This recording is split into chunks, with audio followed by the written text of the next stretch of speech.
Good morning. So, I was preparing for this morning, running around, and I asked ChatGPT to write the introduction to the speakers, and they said, leave it to the professionals.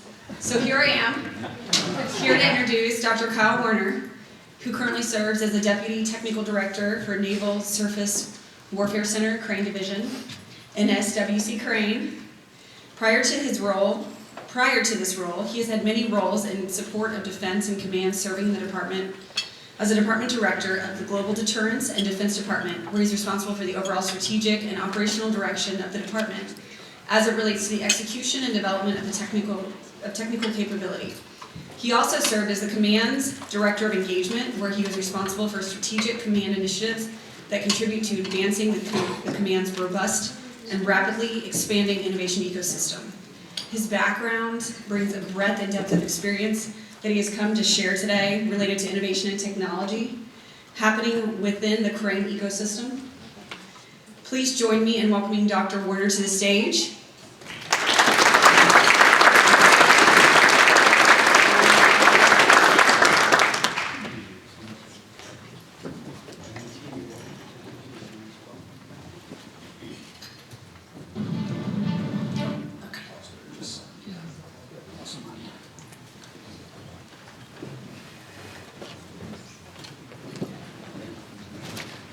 Hey,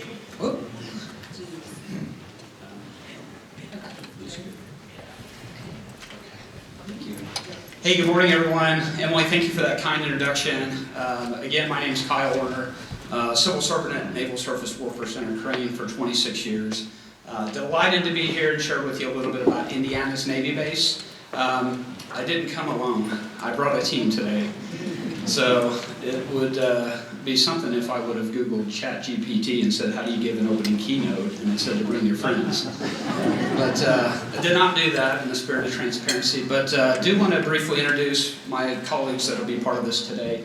So I have Miss Jenna Dix, who's our Director of Engagement, Miss Maria Duran, who's our Technology Transfer Director, and Miss Lisa Good, who is our Chief of Contracts at Crane Division.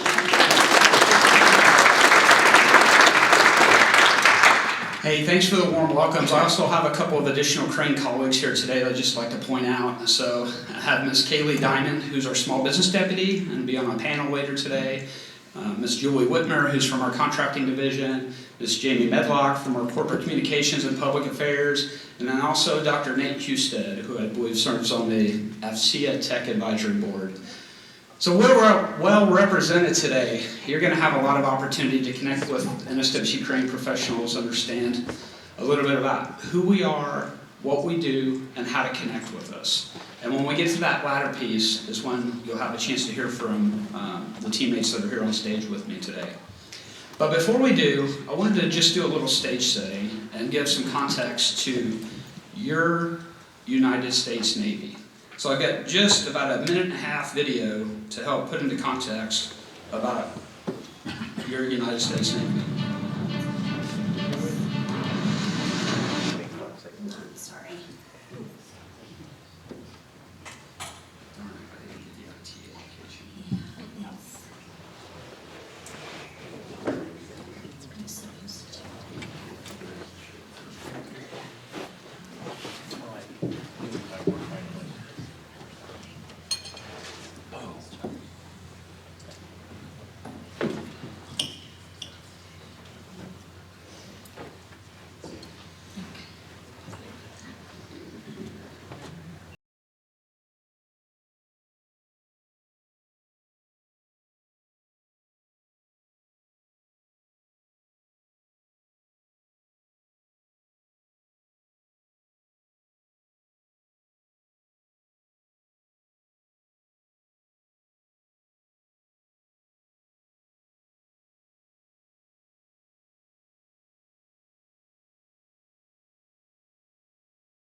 Hey, thanks for taking the time to watch that. I don't know about you, but that is a goosebump video for me every time I see that. You all have seen the same national news that I have seen. Currently serving at U.S. Air Force's Africa. I wanted to be in worship and to a different culture because the word of Oh, your video was so funny. Okay.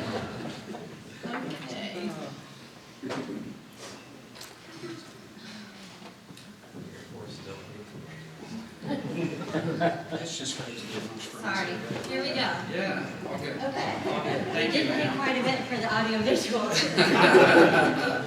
There's always a risk of incorporating tech.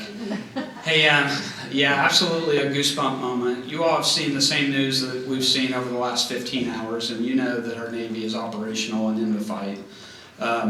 You've seen the reports that the Navy had direct impact associated with defeat of the missiles that were launched toward Israel.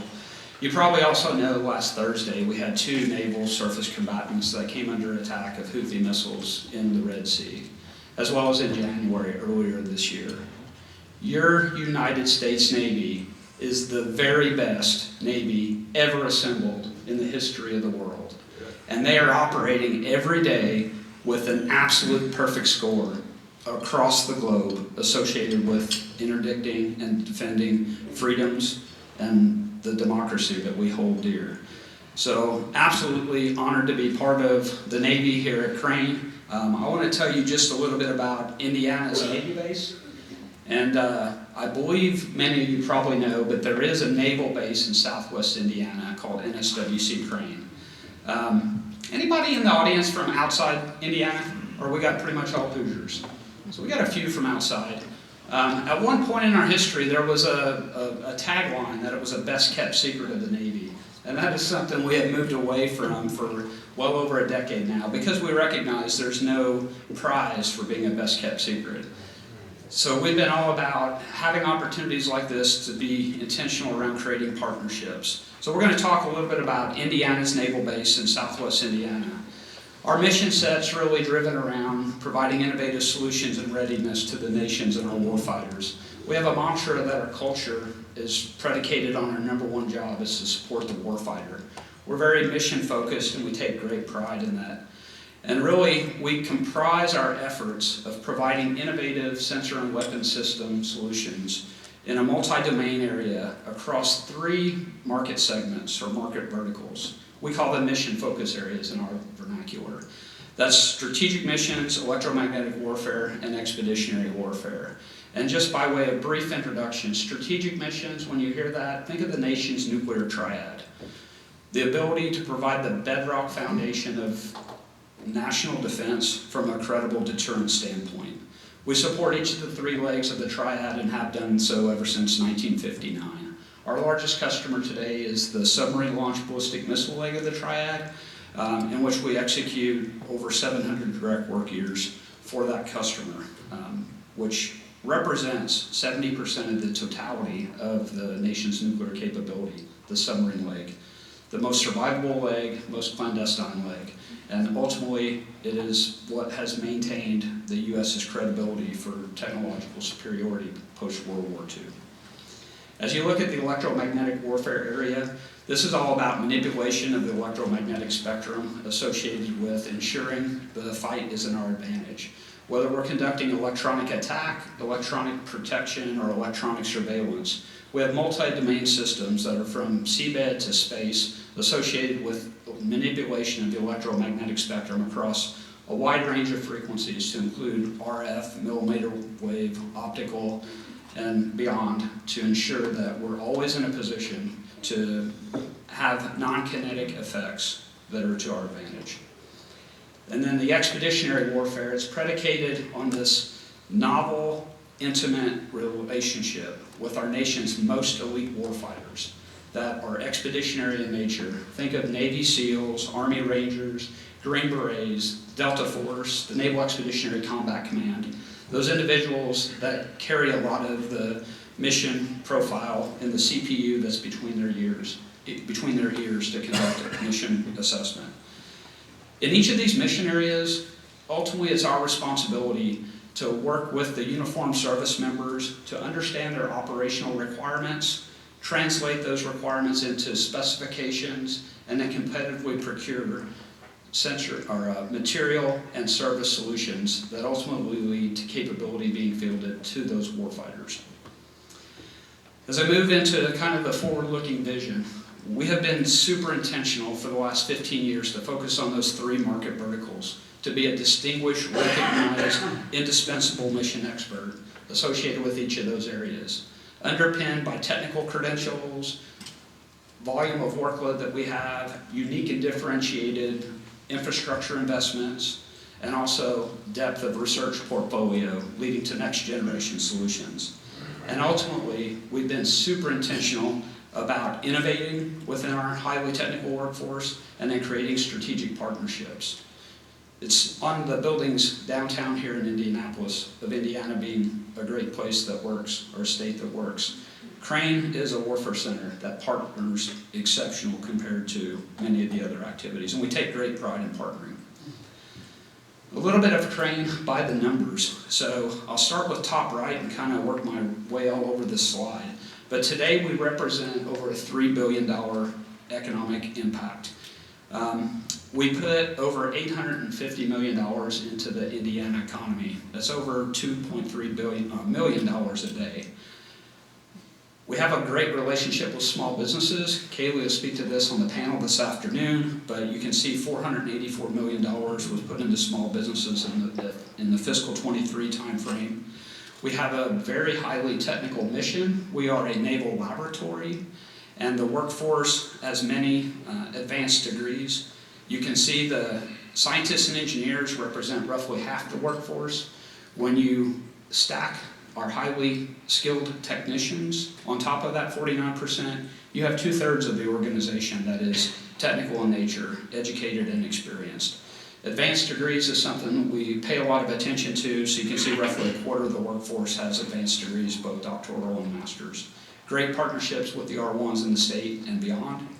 You can see that our footprint in terms of the research covers most of the states, 50+ universities, and there's a lot of industry outreach and engagement that we have partnership with.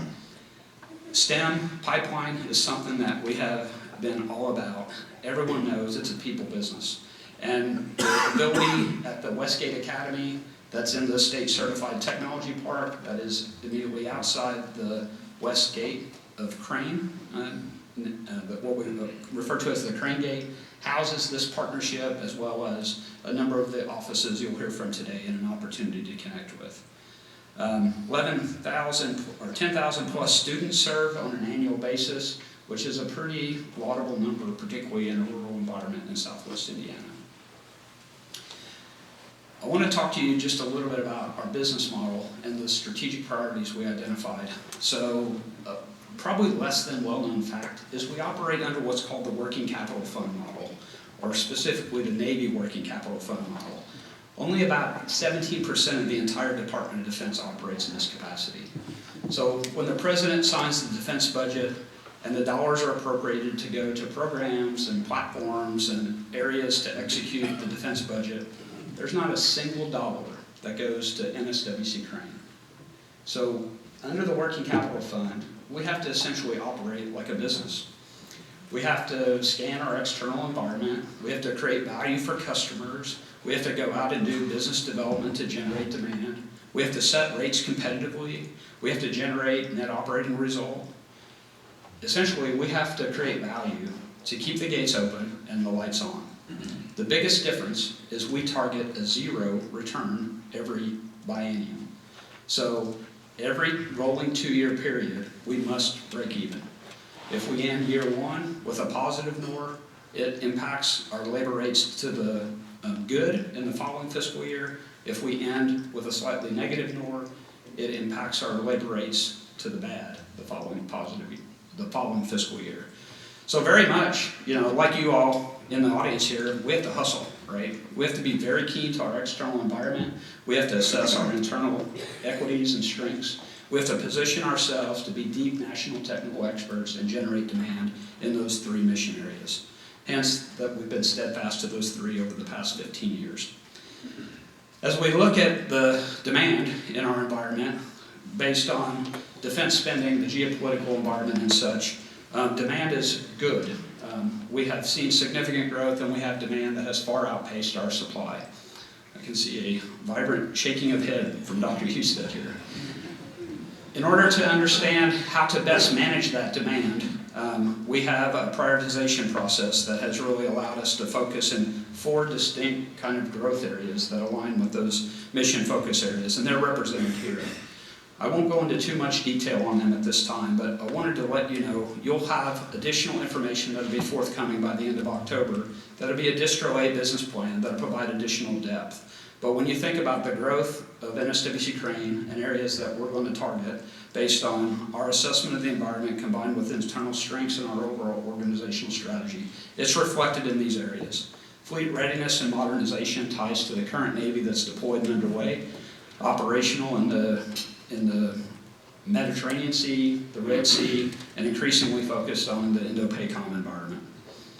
The hypersonics is probably self-explanatory, largest capability, collection of capability in the entire Department of Defense at Crane tied to hypersonics across a wide range of capability to include weapon systems development, flight test technology, underwater launch capability, and many other areas. Electromagnetic spectrum operations, again, a large collection of capability across the entire Department of Defense, largely predicated on support that the Navy has maintained steadfast investment over the past 5 decades, in part because our large ships at sea have the ability to be discriminated in a variety of ways and serve as a target. So we have got to protect those high-value assets. And then autonomous systems. What you see here is a capability that we fielded in support of the Ukraine conflict. Should you see that coming your way, it would not be a good day. A lot of additional capability that I'll not go into detail here, but certainly everyone's very familiar with autonomy and the Department of Defense's efforts associated with replicator and one-way effect environments. At Crane, the ability of the organization to have identity is really defined by what we identify as these foundational principles. So I just wanted to introduce you to these. We know we're in a people business, 3,800 plus civil servants today, that I would submit with acknowledged bias that stand tall comparatively across any other Navy or defense organization across the country. In Southwest Indiana, we're blessed to have incredible schools in the Midwest region. We're blessed not to be, competing largely with top, defense or commercial, large Fortune 500 companies for that top talent. And we get a tier of talent that stands tall by comparison in any measure. So proud of that Crane team. And we focus deep on workforce and leadership development, and through a number of investments with Crane Division University and others internally to create technical and business excellence that creates the reputation that generates that demand I spoke to. Strategy is all about what we do on a very deep and regular basis, and it leads to the hustle comment I mentioned earlier. And then the culture, right? Everybody knows that culture eats strategy for breakfast. And the organization stands 83 years strong today at NSWC Crane. 8 decades of really expansion and growth, standing on shoulders of many that have come before us that have a culture that's really driven by supporting the warfighter. We say that at Crane, our culture is family first, mission always. We've got a great work-life balance and people that get after it when the time comes.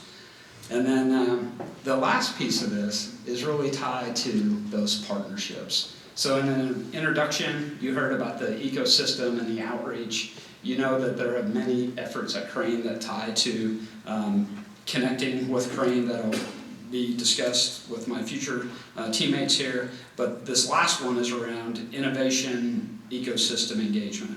And to further unpack that a little bit, I'd like to invite my colleague, Ms. Jenna Dix, to share a little more about that. So please help me welcome her.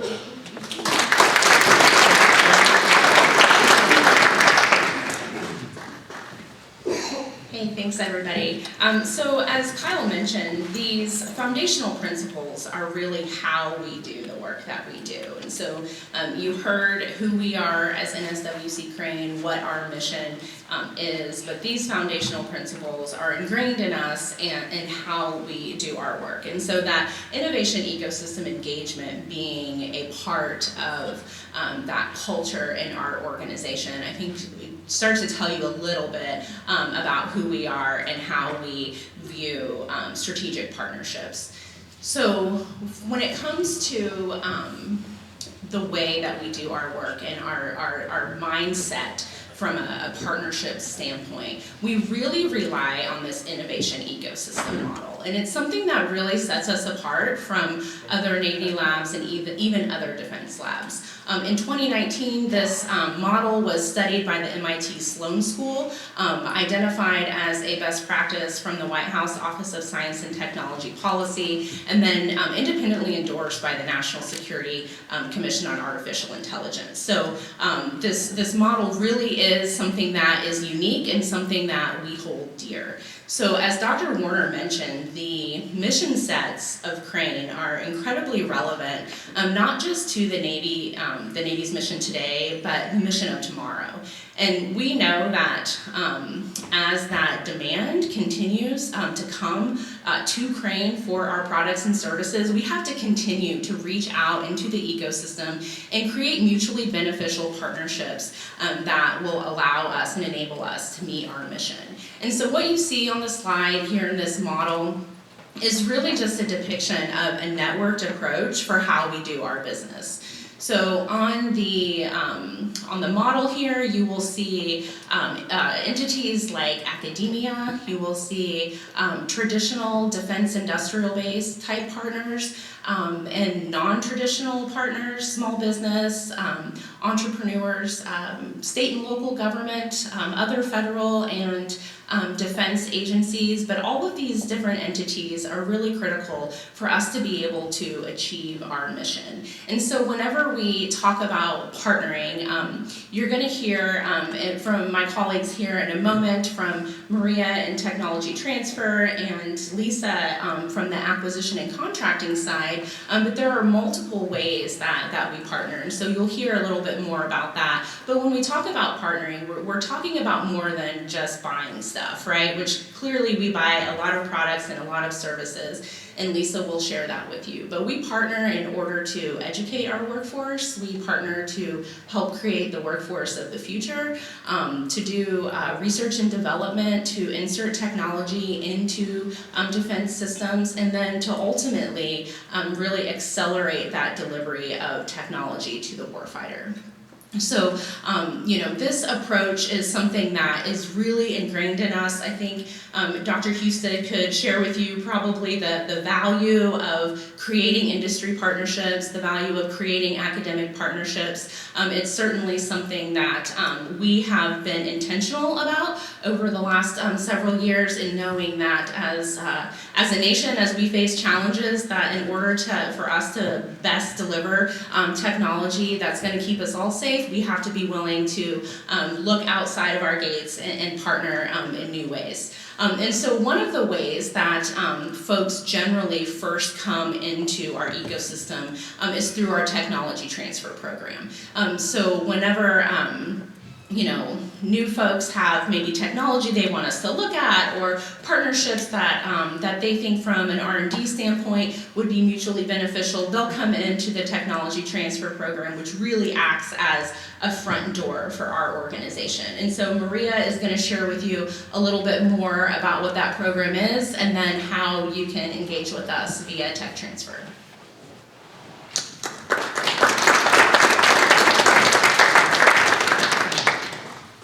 Good morning. Can you hear me okay? Excellent. So as Jenna and Dr. Werner said, my name is Maria Duran. I'm the Technology Transfer Director for Crane. For those who aren't familiar, Crane is a federal laboratory, and as a federal laboratory, we have special authorities to be able to partner and collaborate.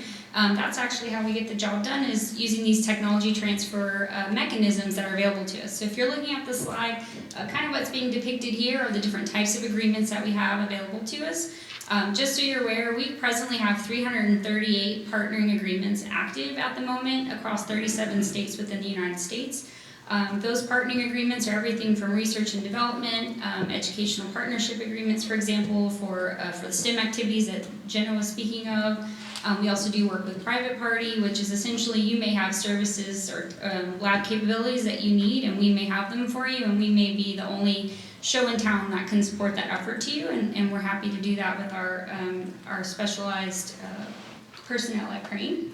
The Cooperative Research and Development Agreement, just so you're aware, there was an economic impact study that was completed by one of the Department of Defense partnership and intermediary agreement partners, TechLink, and they studied the CRADAs, as we call them from an acronym perspective, across 2003 to 2013. So one of the significant things that they found in this study, if you look at that bottom right corner, you'll see that there was a $2.8 billion total impact just based on new sales products offered as a result of the spinoffs from those research and development activities.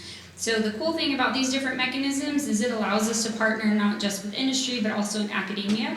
And we can also partner with other labs across the country to hopefully find the best possible solutions for our warfighters, as well as have those social economic impacts. So a couple other things I'd like to highlight on this slide. If you look at your top right corner, there's a QR code there. We currently have a long range broad agency announcement that's open right now. And the intent there is that you may have some white papers, some interesting research ideas or proposals that you'd like someone at NSWC Crane to review. You can go to that solicitation on sam.gov. It'll give you all the details in regards to what are the technical capabilities we're looking for potential solutions for. It'll also give you our email address so that way you can send it. I'm the receiver on the other side of that email. So once that gets in, I'll give you an acknowledgement that we've received it. We'll get your white paper out to the technical team. And we really try to commit to get you some feedback within a 90-day period from that review team. Whether it's a yay or a nay, our goal is to make sure that we're good partners and we're providing that communication so you kind of know that disposition relatively upfront.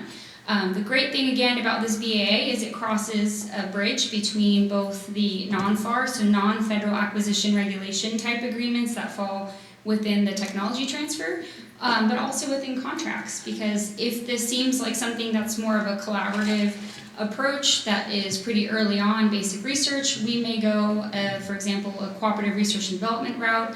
But if it seems more like a procurement or some form of prototype development, then you could cross into that contracts and procurement realm. So with that said, I'm actually going to transition over to Lisa Good to talk to you about contracts.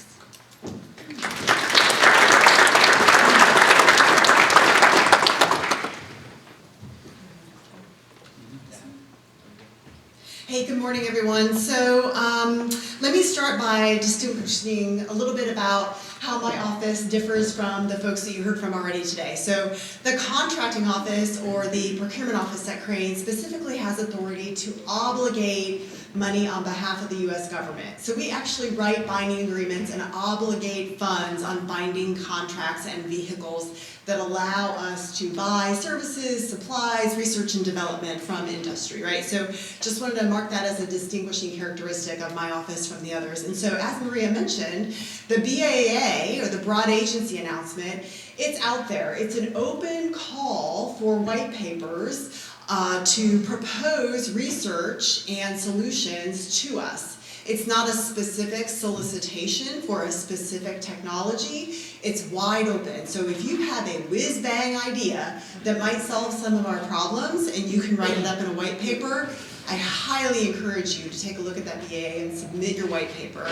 Now what happens once that comes in through Maria's front door and gets assessed for merit, if your white paper has merit and looks like it could be a solution that we want to fund and create a contract against, then she'll work with my office to find the right sponsor or the funding activity interested in carrying that forward, and you may be receiving a federal contract award, right? And so what I wanted to point out on this slide is that the BAA that we just talked about a little bit is just one of the many tools that we have available at our fingertips in the contracting office to award federal monies to industry. So this slide gives you some idea of what that range of tools looks like, right? So we do what's called FAR-based or Federal Acquisition Regulation-based vehicles, and then we also now have at our disposal what's called other transactions. And so those are primarily targeted at getting at those non-traditional defense contractors. So the DoD is interested in bringing in players that are not traditionally defense contractors because we know that's where a lot of the innovation, a lot of that cutting edge technology is being developed, right? So we want to partner with you, we want to buy the services and supplies that you offer. So I will go to the next slide. And so how exactly do you do that? And hopefully you'll get this slide and you'll be able to click on those links. They'll take you directly to it. It's a little small, I understand. But essentially, this is a list and a rundown of the various doors, windows, avenues to bring your products to us or to deliver your solutions to the warfighter. So we've got, again, the broad agency announcement, large contracts. You're going to find those on sam.gov. If you're unfamiliar, I highly recommend you take a look there at sam.gov. That's where we publish all of our wide open solicitations. Seaport for services. That is all Navy services and a common spend plan. The simplified acquisition, those procedures are a little less restrictive and typically go a little faster, lower dollar threshold. Other transactions, we talked about those a bit, and then we also have used the Tradewin AI. And the commercial solution opening, it says there it's coming soon. So that's, we talked about the BA being on the R&D end of business. The commercial solutions opening, which we hope to publicize soon, will seek commercial solutions and commercial products against a wide open, a broad announcement again. So, and then I'll just stomp the last 2 minutes there. Beyond all of these things and these ways to do business with us, probably your best tool and your best way to connect with us is the networking and the teaming like you're going to do here today, and then connect with our Deputy for Small Business who you'll hear from later this afternoon. Thank you.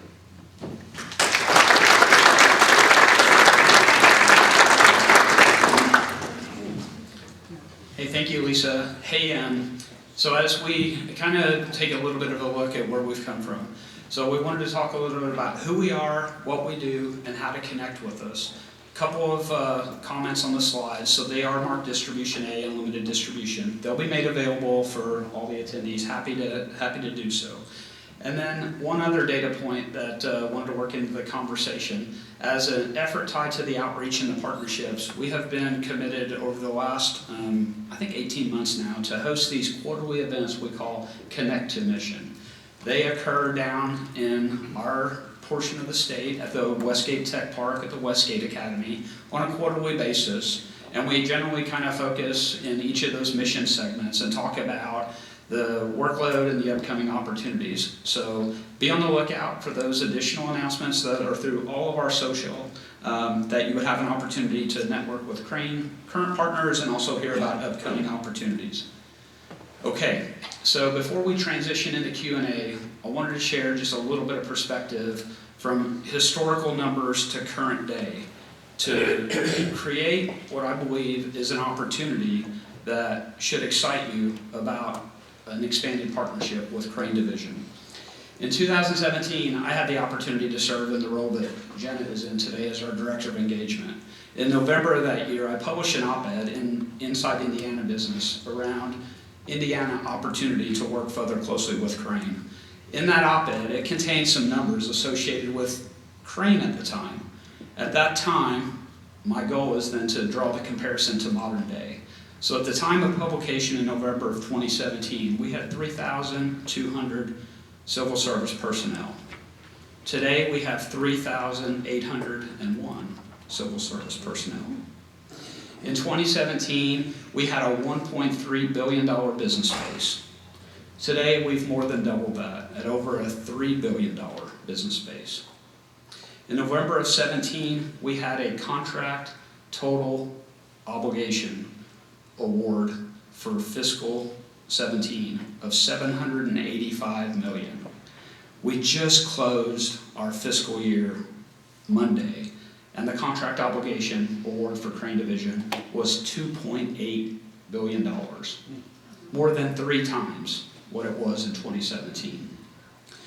So we published an op-ed talking about growth with Indiana, an opportunity that we saw. We experienced a lot of the growth, and we saw some of that come with Indiana. So just specific to Indiana vendors, in our FY24 awards that totaled $2.8 billion, there was a total of $521 million. $521 million of the $2.8 billion. And of that $521 million, that aligns a little more with the AFCEA mission, the subset of the $521 million that included communications, IT, and electronics awards was only $19 million. $19 million of the 521 Indiana vendors awards, and $19 million of the $2.8 billion total awards. So, wanted to just give you the perspective, hopefully that you can see by the numbers that represents significant upside opportunity for expansion and growth with Crane. As we forecast the future year defense plan budget, FIDIP we call it, we see growth year over year over each of those 5 years. We anticipate a controlled 3,800 civil service personnel. So our ability to manage that growth will be through increased throughput in Lisa's contract organization. So the ability to service that demand will be largely dependent on partners like you, hence our innovation ecosystem model that Jenna spoke so well of, and Maria's front door with our technology transfer office. So, hey, we'd like to thank you for being here today, for your time, attention, and at this time, I think we've got a few minutes to welcome questions. Thank you.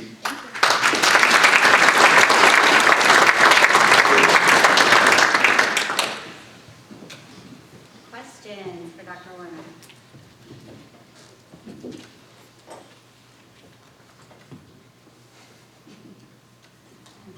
Speechless. You can kick it off. I know you can. We got one back here, Miranda. Oh, okay. Dr. Werner, you mentioned it.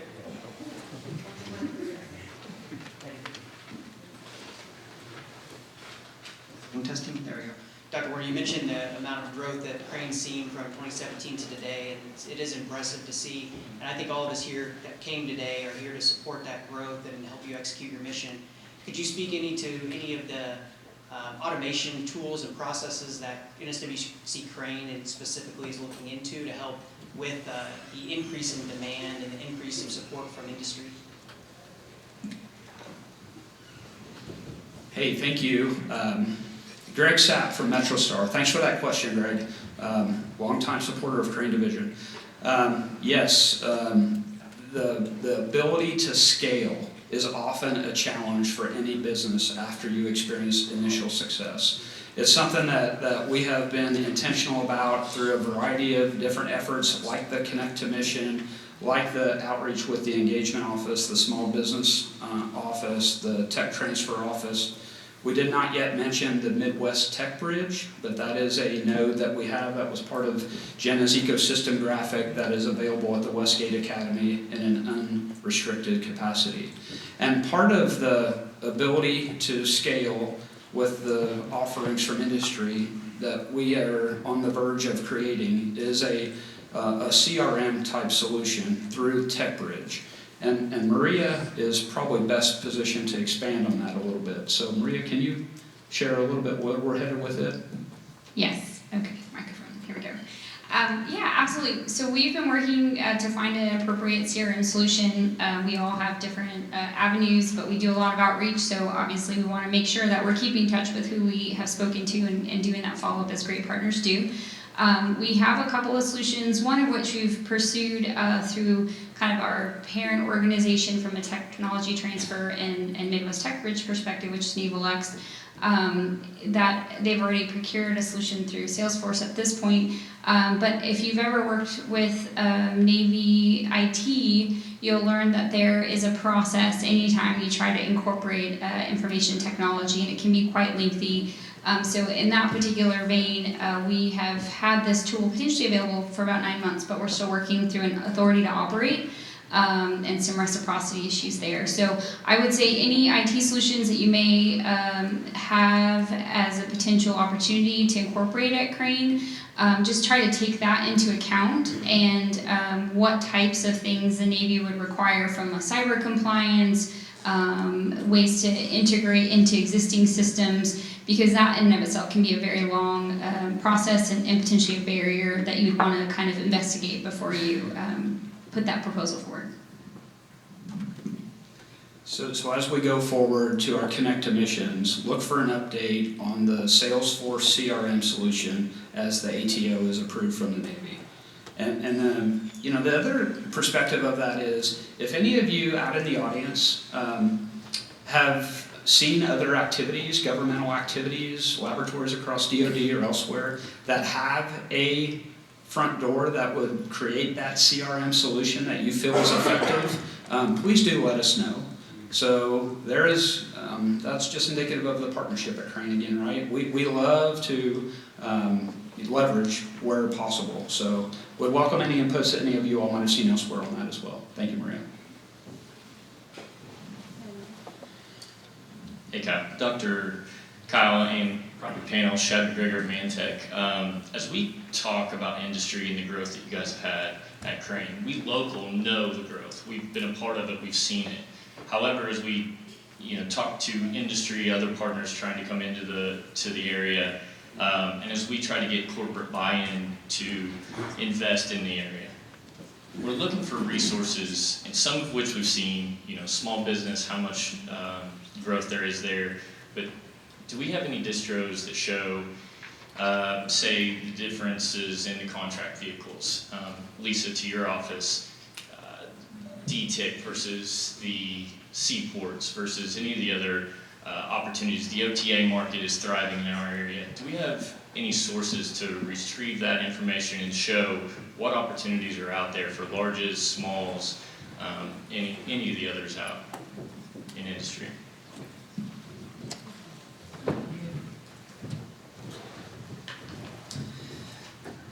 Yeah, so it's a great question. I appreciate the question. It's almost a little bit of a chicken and an egg thing, right? Because our office often advises our technical customers based on the nature of the requirement. So a requirement has to be born and brought to us in order for us to recommend a vehicle, right? So we can talk about the vehicles that we're using, but as you point out, those are all kind of past looking, right? And we can kind of dream up what we think the future might look like based on kind of the technologies we see coming, but it's it's kind of muddy until we actually get a firm requirement. So I will just tell you, based on the trends that we're seeing, I think there's going to be a lot more use of OT because of the type of technology. I think we're still going to continue to leverage our seaport vehicles. I am tracking the use of DTIC when the timing is right. Really, the long-term goal with all of those vehicles is to ensure that we're buying smartly in a way that creates future strategic success. And so if we do those things just independently, that's where we kind of break that system. So that's a very kind of complex answer to your really direct question, and I apologize, but it is the truth that it's hard to predict what vehicles we might leverage in the future, but I can tell you based on what we're seeing, there's a lot of OT growth and a lot of potential there, and the requirements that we are anticipating are really firmly in that space. Now, the FAR-based vehicles are large contracts, and the sustainment and the fleet readiness and modernization, where we're still relying on large defense contractors who have legacy systems fielded and we have to support, we're still going to use FAR-based contracts for those too, right? So, we also publish what's called the Long Range Acquisition Forecast. So maybe that's a note that we take back and think about how we slice and dice that forecast and bucket it for you to make more informed investment decisions. So I'll take that as a note back to think about how we publicize and communicate those future requirements and the categories where we might be doing our buying. Does that help? Yeah, absolutely. I think for us, it's just, we want to show that there is a huge opportunity within this area. And just seeing the growth from 17 to now helps with that, but then there's also focal points within the, like as you said, the bucketed dispersion. So even if there's data points that can reflect that over the last 2 to 3 years, I think it could help, but I haven't been able to find one open source with that information. We're trying to get it from all different resources, but if the office could put something out that shows, okay, this is what Crane's been doing, this is where we're at, I think it can help large business for sure, but also some of these smalls with this niche capability kind of target those different areas. Yeah, I hear you. My takeaway is improved forecasting and communication of forecasts. Beautiful. I'm with you. Thank you. Hey, so Shad, I'm sure you're aware of this, and I'll hand the microphone to Lisa to amplify a little bit, but just so that everyone in the room kind of understands, so when Lisa's talking about the other transactions and the growth in the use of other transactions, so we have 2 consortium-based partners for the OTs with our SMARTS OT through NSTXL, and then our EMC squared through ATI. And so between those 2 OTs, that covers all of the Crane mission areas. So if there's a place, if you heard what Dr. Werner kind of described as far as our mission areas and think that you have solutions to provide, plugging into those 2 OTs would be a great place to start. I'm not sure, Lisa, I don't want to put you on the spot, but I'm pretty positive a fairly large percentage of our obligations last year were on that OT vehicle. It's true. So large percentage of the past obligations and what we expect in the future as well. And the 2 consortiums are a model. So that is a way that we can award OTs, and that is the primary way we have done it at Crane. And that's because the consortium that NSTXL runs and that ATI runs, it creates a community of practitioners that we can tap into very quickly, right? And that's great when we have requirements that would benefit from some competition, right? Some players in the field and the experts looking at it. We can also go direct to you with an OT as well, not necessarily through the consortium. So we have lots of different ways to do the OT buying that we are anticipating in the future. But those 2 consortiums are a great way for you to get your foot in the door in the OT arena. So again, NSTXL and ATI both hold our 2 consortiums today.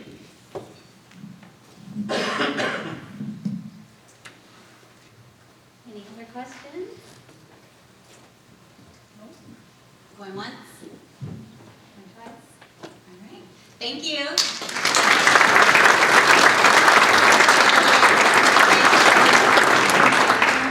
apparently this is really good chocolate.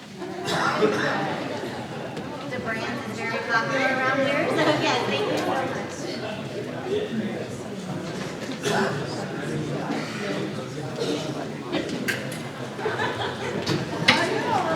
Hello. It's your